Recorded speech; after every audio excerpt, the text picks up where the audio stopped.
Dear students, board exams की date sheet आ चुकी है and our heart has started to pump more faster than usual. But don't worry, I am here to help you in some way. And today I have brought you a new topic, how to get full mark in board exam. It is very important topic, so tune in and watch it till the end of the video. तो आज हमारा topic है how to get full marks in board exams.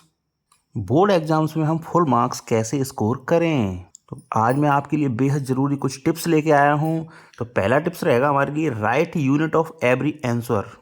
देखो होता क्या है, बहुत से बच्चों के साथ बहुत से कैंडिडेट्स क्या करते हैं कि पूरा क्वेश्चन पेपर सॉल्व करके आएंगे प्रॉपर, और लास्ट में जब रिजल्ट आता है तो देखते हैं अरे मेरे 2 मार्क्स कट गए, 3 मार्क्स कट गए. तो ये प्रॉब्लम आती है. तो प्रॉब्लम आती कहाँ है, मैं उनको सॉर्ट आउट करूँगा. तो पहला मेरा टॉपिक है आज का, पहला टिप्स रहेगा right unit of every answer. आपसे अगर कोई न्यूमेरिकल क्वेश्चन है और न्यूमेरिकल क्वेश्चन में कोई भी वैल्यू लास्ट में आ रही है तो आप उसकी यूनिट ज़रूर लेके आएँ. जैसे चार्ज है, फॉर एन एग्जाम्पल मैं एग्जाम्पल ले रहा हूँ चार्ज का. तो चार्ज का हम यूनिट क्या होता है इसका, कूलम. तो कूलम को रिप्रेजेंट कैसे करते हैं, सी से. तो मान लो हमारे आंसर में कुछ भी आया हो, 10 आंसर आया तो बहुत से बच्चे 10 छोड़ के चले आएंगे. जैसे हमने मान लो क्वेश्चन सॉल्व किया और क्वेश्चन में चार्ज की वैल्यू आई, क्यू हमारा आया 10, तो हम क्या करेंगे, 10 ही छोड़ के चले आएंगे. फिर होगा क्या, मान लो 2 मार्क्स का क्वेश्चन है तो 1 मार्क तो हमारा इसी में कट जाएगा कि हमें इसकी यूनिट नहीं लिखी. तो हमें यूनिट लिखना जरूरी होता है. चार्ज की यूनिट होती है कूलम, तो कूलम को रिप्रेजेंट करते हैं सी से. अब ऐसे ही मान लो हमने रेजिस्टेंस निकाला, तो रेजिस्टेंस R = V/I. तो यहाँ से इसकी जो यूनिट हो जाएगी वो हो जाएगी ओम. तो ओम का या तो हम साइन बनाएं या फिर लिख के आएँ OHM, प्रॉपर लिख के आएँ. तो दोनों में से कुछ भी सही है, लेकिन हम क्या करते हैं, मान लो हमारा 10 ओम का रेजिस्टेंस आया तो लास्ट में 10 छोड़ के चले आएंगे. तो जब 10 छोड़ दिया हमने तो हमारा जो मार्क होगा इसका यूनिट के भी प्रॉपर मार्क्स मिलते हैं, तो कट जाएगा, ऑब्वियसली कट जाएगा. तो हमें क्या करना होगा, जैसे 10 ओम हम प्रॉपर लिख के आएंगे, और जब हम प्रॉपर लिख के आएंगे तो हमें मार्क्स भी प्रॉपर ही मिलेंगे. तो सबसे पहले आप एक एक चैप्टर उठाइए, सभी चैप्टर को रिवाइज करना शुरू कर दीजिए अभी से, और जो भी टर्म्स हमको मिलता जा रहा है उसकी यूनिट्स को या तो आप अपनी एक सेपरेट डायरी पे लिखते चलिए, या फिर उनके न्यूमेरिकल इतने सॉल्व करिए कि हमें उनकी याद करने की मतलब हमारी हैबिट में ही आ जाए, और हम जब भी न्यूमेरिकल सॉल्व करें तो लास्ट में उसके साथ यूनिट लिखना शुरू कर दें. इसकी हम अभी से हैबिट बनाएंगे, तभी हम बोर्ड एग्जाम में सक्सेस हो पाएंगे. तो जैसे जितने भी टॉपिक हैं, जैसे पावर हो गया, रेजिस्टेंस हो गया, कुछ भी हो, हमें सबका यूनिट लिख के आना होगा. इवन मैं फिजिक्स की ही बात नहीं कर रहा, मैं बात करूँगा यहाँ मैथ की भी. तो मैथ में जैसे मान लो वॉल्यूम आया, तो वॉल्यूम का यूनिट होता है सेंटीमीटर क्यूब या फिर मीटर क्यूब. तो हमें ये लिख के आना पड़ेगा. लास्ट में कुछ भी वैल्यू आई, मान लो 769 सेंटीमीटर क्यूब, ये जब तक हम लिख के नहीं आएंगे हमारा 1 मार्क्स हमेशा कटता रहेगा.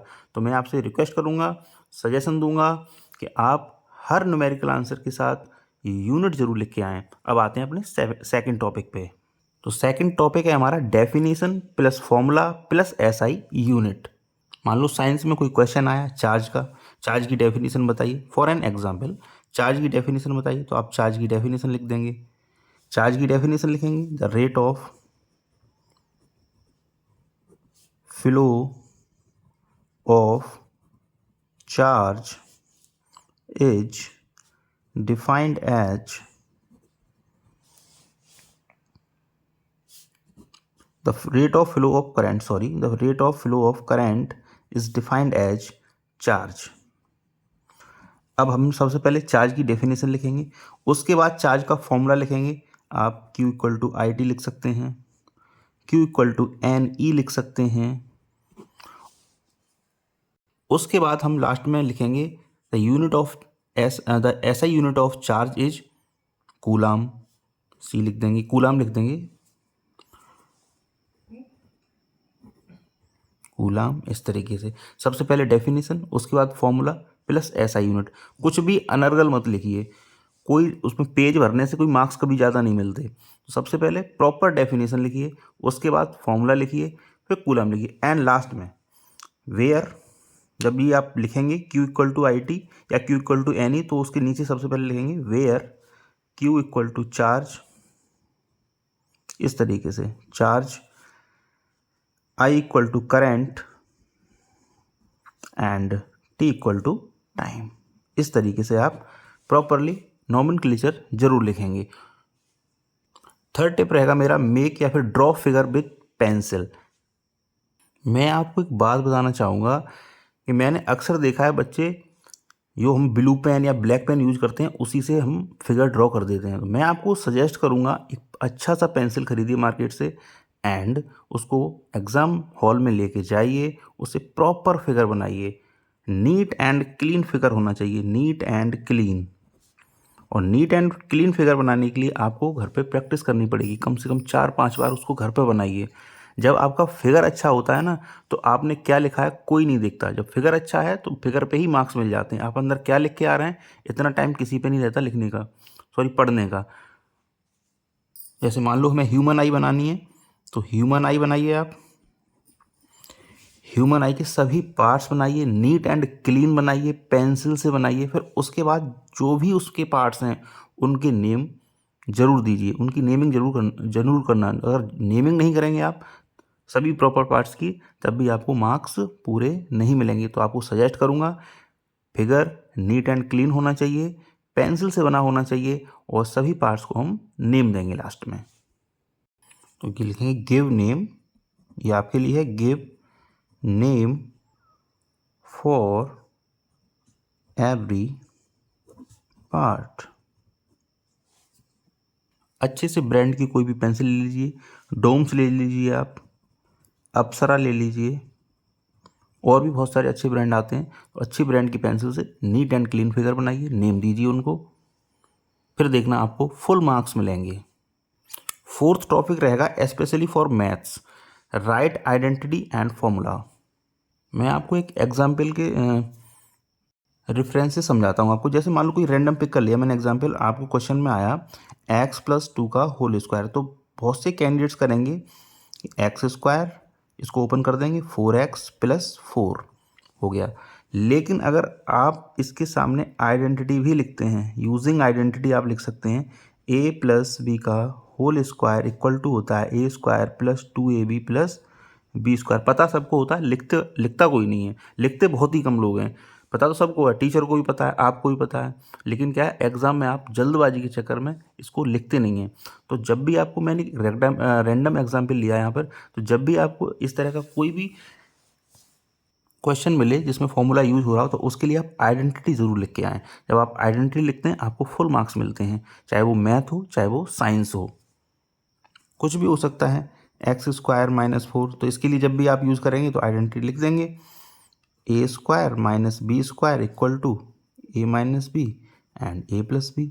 इस तरीके से आइडेंटिटी लिखना बेहद ज़रूरी होता है, फॉर्मूला लिखना बेहद ज़रूरी होता है। साइंस का ही क्वेश्चन है, डायरेक्ट सॉल्व कर देते हैं बच्चे। क्वेश्चन आया, मान लो हमें रेजिस्टेंस निकालना है या पावर निकालनी है, पावर होता है Vp = VI, तो फॉर्मूला नहीं लिखेंगे, direct power equal to potential difference multiply, मान लो पोटेंशियल डिफरेंस 6 वोल्ट है, करंट हमारा 2 एम्पियर है, तो लिख देंगे 12। और ना यूनिट लिख के आते हैं तो यूनिट भी लिख के आएंगे, जैसे वॉट में आएगा तो वॉट में लिख के आएंगे, एंड फॉर्मूला जरूर लिखेंगे P = VI। इस तरीके से जब आप इस तरीके से लिखेंगे आपको फुल मार्क्स मिलेंगे। और आज का last but not least topic है हमारा ऑलवेज यूज ब्रैकेट्स। ये जो टॉपिक है बहुत ज़्यादा इंपॉर्टेंट है, मोस्ट ऑफ द एरर्स इसी के थ्रू होती हैं। मैंने देखा है अक्सर ये बोर्ड एग्जाम में हो या फिर प्रॉपर स्कूल एग्जाम्स में भी हो, तो मैंने देखा है बच्चों की जो कैलकुलेशन होती है उस टाइम पे, जैसे मान लो एक रैंडम एग्जाम्पल लेता हूँ। एग्जाम्पल है मेरा x+4 / 2 माइनस फ्रैक्शन है ये x+2 / 4। अब देखो यहाँ पे ब्रैकेट का कितना बड़ा यूज होगा, और मैं दोनों तरीके से करके दिखाऊंगा। मोस्ट ऑफ द टाइम मैंने क्या देखा है कि इसका हम एलसीएम लेंगे, एलसीएम आ जाएगा 4 एंड 2 का डिवाइड 4 में लगाते हैं 2 टाइम्स एंड 2 का मल्टीप्लाई कर देंगे 2 × x, बिना ब्रैकेट के बता रहा हूँ पहले आपको। तो 2 × 2 का मल्टीप्लाई x में कर देंगे 2x, और 2 का मल्टीप्लाई मैंने कभी 4 में होते हुए नहीं देखा, बहुत से बच्चों से। ऐसा नहीं करा, सभी करते हैं, बहुत से बच्चों से। तो 2 का मल्टीप्लाई x में तो कर दिया, 4 में नहीं करा, तो 4 को हम 4 लिख देंगे। फिर यहाँ पड़ा माइनस। अब इस माइनस की वजह से कायदे में सभी साइन चेंज हो जाते हैं, लेकिन हम क्या करते हैं केवल, अब इधर क्या आएगा -x+2, तो x को तो माइनस कर देंगे लेकिन +2 ही लिख देंगे, क्योंकि यहाँ पर 2 का भी साइन चेंज होगा, लेकिन हम ऐसा नहीं करते, ज़्यादातर मैंने देखा है इसको। तो अगर इसी क्वेश्चन को हम ब्रैकेट के थ्रू करेंगे तो कभी गलती नहीं होगी। अब वो कैसे करते हैं वो भी मैं आपको बताता हूँ। जैसे क्वेश्चन है हमारा x+4 / 2 - x+2 / 4, और हमारा यहाँ पे एलसीएम आ गया 4, 2 का डिवाइड लगाएंगे 4 में तो 2 टाइम्स गया, एंड 2 का मल्टीप्लाई करेंगे x प्लस 4 में, मैंने यहाँ पे ब्रैकेट लिया है, एंड माइनस 4 का डिवाइड 4 में 1 टाइम, एंड 1 का मल्टीप्लाई x प्लस 2 में 1 इंटू एक्स प्लस 2। चाहे तो आप 1 ना भी लिखें, मैंने आपको समझाने के लिए लिख दिया 1 इंटू एक्स प्लस 2।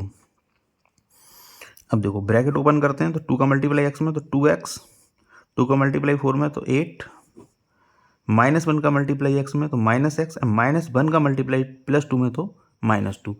अब इस क्वेश्चन में और इस क्वेश्चन में कितना बड़ा एरर हो गया, और जरा सा एरर या माइनस प्लस का ही अंतर पूरा क्वेश्चन गलत कर देता है। तो मैं आपको सजेस्ट करूँगा ब्रैकेट्स की जहाँ भी ज़रूरत पड़ रही है ज़रूर यूज़ करें, और प्रैक्टिस अभी से करना शुरू कर दें। आपको एग्ज़ाम में फुल मार्क्स लाने से कोई नहीं रोक सकता। तो आज से और अभी से कॉपी उठाइए, पेन उठाइए और लग जाइए बोर्ड्स के एग्ज़ाम को क्रैक करने में, और मुझे पूरा यकीन है आप 80/80 थियोरी में पूरे के पूरे मार्क्स लेके आएंगे। इसी तरह की कुछ और टिप्स मैं नेक्स्ट वीडियो में लेके आऊँगा आपके लिए। आई होप आपको वीडियो पसंद आया होगा, आपको मेरे द्वारा करी गई मेहनत पसंद आई होगी। उम्मीद करता हूँ चैनल को सब्सक्राइब करेंगे, वीडियो को लाइक करेंगे एंड शेयर भी करेंगे। Thank you very much for watching.